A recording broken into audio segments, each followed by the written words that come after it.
and educate poor people who cannot afford to go to the schools. The Teach India one. The Teach India one. Yeah. And eventually there were around 99% dropouts. So that was not published anywhere. So primarily Teach India was a marketing initiative. It was not a CSR. CSR तब कहलाएगा by definition अगर वो आप एक foundation को देंगे, एक section 8 company को देंगे, trust को देंगे और 1860 society को देंगे.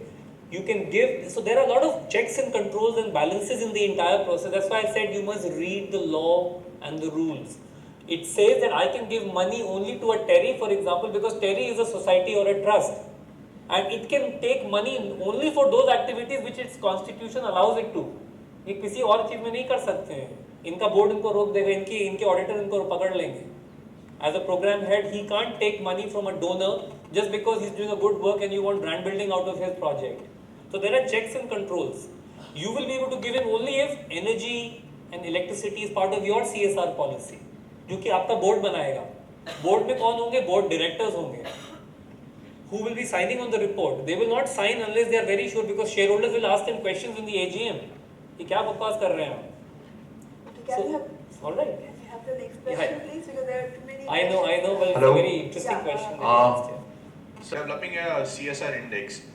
Now, the moment you develop a CSR index, aren't you restricting the company's perspective into investing of money? For example, you were talking about education, right? A company investing in education might get brownie points with respect to investing in some, say, solar energy.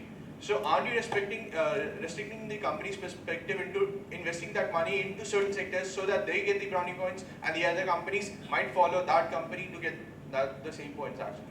So what's your good name? Kushal. Tushant. When we develop the parameters, the mathematical parameters for the weightage for the index, we will consult the government policy of the government of the day's policies, because eventually, as I think Vijay said in the beginning, CSR money is very little money. It has to be strategic investment into the taxpayers' money. Government जो खर्चा करती है वो taxpayer का money, वो lakhs of crores of rupees है. This is just 15 to 20,000 crores. This has to be strategic. So when we make the parameters, we would like to make such parameters that we motivate companies to invest in those sectors which is the need in my country today. So those will be the motivators. Basis that if I am a company, say a Tata Capital, and I want to go to the index because I want a foreign direct investment, then I need to make such policies that I can invest in the need of the country today. So I will have those levers inside my parameters to excite the policy makers to put money in the right place. So if it is education which is more needed, और उसमें हम all schedule 7 activities के across, there are 11 areas under schedule 7 if you see. There is rural development, there is slum area development, there is Ganga Kosh and all of that. So each of them will have parameters which will hopefully give you the same amount of weightage. Then there is backward area, for example. Planning Commission defines, the Niti Aayog defines backward areas.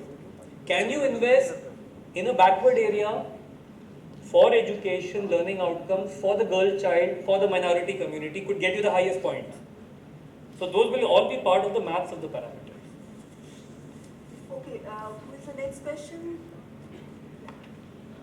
My name is Rohit, and my question is primarily around a point which Mr. Devajit Palan had raised. He had mentioned that 2% is obviously quite a bit of amount. 2% of the revenue is quite a bit, but still a lot of the organizations at the grassroots level aren't getting the funds. Now, with this level of monitoring and which is happening from the government side of things, and that amount of contribution which is happening to the business, I mean, why isn't the hole not being plugged? I mean, why is it that the grassroots levels are not getting the amount? I mean, is it because there are too many grassroots level organizations that the final amount that is received by each organization, is it too less? Or, I mean, what is there no regulation on that? I mean, where is the drop exactly? Must have heard about, of course, this one, no? One police for 8,000 number of people or something like that. So we have huge number of NGOs. Not all are, of course, not all are functional, not all are properly doing their work. So that's a separate debate. So what the government has done is that there is a CSR hub in Tata Institute of Social Science. So one has to get themselves registered under the Tata Institute of Social Science. In fact, organizations like TERI, which is substantially big organization in India, we also got ourselves registered in that case. We didn't do that earlier, but we thought that since the government has laid down a process and being a big organization, why we should not bypass the process. So we also registered ourselves, and all those organizations who are registered under the TSUB, they are usually preferred by these companies for CSR funding. But maybe say ITC has been working with a lot of organizations, and they have their own bonhomie with those organizations. They feel that these organizations can do better work, so they might give the money to those organizations, whether they are registered or not. But if a new company wants to give some CSR fund, normally they will follow that, yes, these are the companies which are registered under TIS, and let us work with them. So that limits the number of grassroots organizations who are actually working in CSR, and that's a one level of screening, which was really essential, and it has been done. This one, so that's how the things work. Now, your question is also related to the other person, that when you mentioned about the zero outcome, it can't happen.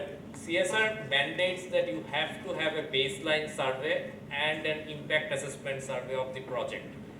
You must have read about what defines a project. It has to be a time frame, it has to have a budget, it has to have quantifiable output. All these things has to be defined. Okay, and based on that definition, you have to have a baseline survey and then see what is the impact after 2 years or 1 year or 3 years, whatever is the project period. This one. So no project can have zero output. It can be, some project may have better output, some may have lower output. If it is a lower output, that NGO is not going to get a project from that company next year if they have not performed well. So there is also a competition among the grassroots NGOs and all the NGOs that you have to perform better to get that fund to continue your good work with the community. So all these are quantifiable, and that's how the things are done. Can I just add a little piece over here? Sorry, Rohit. Do a Google on. There is a new implementation agency hub that the ministry has now set up at the IIC. It's called the IA Hub. So that is now slowly replacing the TIS hub, and in fact, it already has 114 NGOs which have been screened through 7 ministries. Second, a new platform is coming up called Samman. It's called a CSR exchange that has just been formed with the Bombay Stock Exchange providing an IT platform. The CII is getting about 8,000 companies, and the IA hub of IICA is plugging in. So we are creating a kind of a shadi.com like a situation, right, where the donors will meet on the IT platform with the NGOs who've already been checked out. Because see, to do good CSR, it is not just money that you need. Even companies are lacking CSR professionals. So the IICA is doing large number of trainings. In fact, TERI is also one of our partners. We are doing long-term programs, we are doing short-term executive programs, because the program managers, just because you have money, you will not give it to anyone. You must know how to manage it. Third is the NGOs who need to be trained. And fourth is good projects. Like I was just seeing this Billion Lights project. You need big projects like this where multiple donors can also come in. Because there are a lot of smaller companies. Out of 16,000 companies, 14,000 कंपनियां ऐसी हैं जिनका budget 50 lakh रुपए है केवल. Only 1,000 to 2,000 companies are those which have budgets more than 50 lakhs per year. So if you have a large 80-90% of the companies spending on CSR have a budget which is minuscule. So they all need to be brought together. Otherwise they will be working in spurts here and there, and the outcomes will not be visible. So the IIC is trying to play that role of an enabler between the government policy and the entire ecosystem on the other side. So we are trying to do this index, the Samman and all of that, so that there is more confidence in the ecosystem between the donor and the donee, and more flows begin to happen. If more flows happen and they happen in the direction where government has gaps, I think India as a nation can develop very fast there. Just giving some specific number pertaining to ITC, we work with around 65 odd NGOs. We have been working, so the partnership spirit is something we believed in. Many of them are with us since 10-12 years also. And we add NGOs when we move to new area or new thematic area, new geographical or new thematic area. That's how we look at it. It's not that because of the kitty or the amount going up, we should distribute it equally, because it depends on how you want to implement the program. But we do all our programs through NGOs. and most of them are grassroots NGOs itself. They are not any specialists in their area. Okay, any other questions? Yes. Good afternoon, panel. Myself, Sulabh Bansal. I want to ask this question that companies, what they are doing, they are increasing their wealth by 60 times. Like the Reliance, they have gained almost 60 times what they spent earlier. And at the same time, at the lower level, the increment is only two times or three times. They are earning $100 and they are spending 2 rupees out of it, and they are showing that we are doing something for the society. At the same time, they are giving minimum wages to the people who are working in their companies, and they are increasing their profits.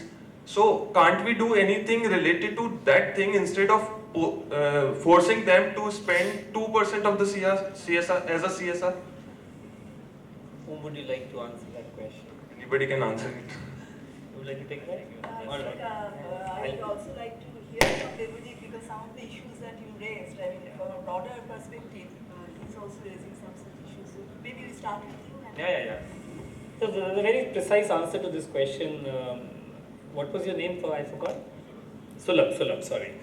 So the law says CSR is corollary to the business. What you do to your workforce is part of HR, right? And there are HR laws, and you need to do better HR and to satisfy your employees. This part of the deal is because this HR is doing good work and you're making good profits over a period of 3 years, उसका 2 रुपये आप कह रहे हो कि उन जगहों पे डालो जहाँ देश में ज़रूरत है, क्योंकि outside the confines of your company है. So that is the sense and spirit by which the law has been made. So this 2 rupees cannot feed HR. But we are saying कि अगर आपने एक अस्पताल बनाया 100 लोगों के लिए, जिसमें कि 80 लोग जो है गरीब हैं और मे बी 20 लोग आप ही के एम्प्लॉयज़ को आपने बेनिफिट किया, तो मे बी वो CSR में मान लिया जाए. लेकिन इसमें खतरा, the danger is that you might be showing that 20 are using but maybe 80 are using, and you are surrogating your HR welfare funds into CSR, and it is impossible for us to monitor. So eventually we have delegated the responsibility to the board of the company which is making the policy. We don't want companies to make policies which have huge grey areas, because people will ask questions. You will see the media asking questions the moment the reports come out. So your question is very valid. The companies should take care of their people, and in fact they must also engage them into volunteering into this 2%, right? Because then they feel more involved. But getting them better wages, taking care of their welfare is part of HR, and it cannot be CSR by very definition. So it's like I am taking the money from the poor and spending for the poor, and it's like I am earning out of it and making my brand visible. No, you're taking money from the poor? Obviously, I am not giving them proper wages, so No. I am taking their money only. No. How are you taking money from the poor? As in, if I'll pay Be very specific with your question. if I am paying minimum wages to the workers who are working in my company, instead of paying very good amount to them, Yeah. I'm taking out some amount of their wages and paying it as a CSR activity. No, not at all. Why? Obviously, if I'll pay more wages to them, my profit will decrease. Whatever good wages you prepare or you give, eventually that enhances your productivity also. Remember this, right? So there are various ins and outs to this whole thing. You have to have the right productive manpower or HR to be able to get profits.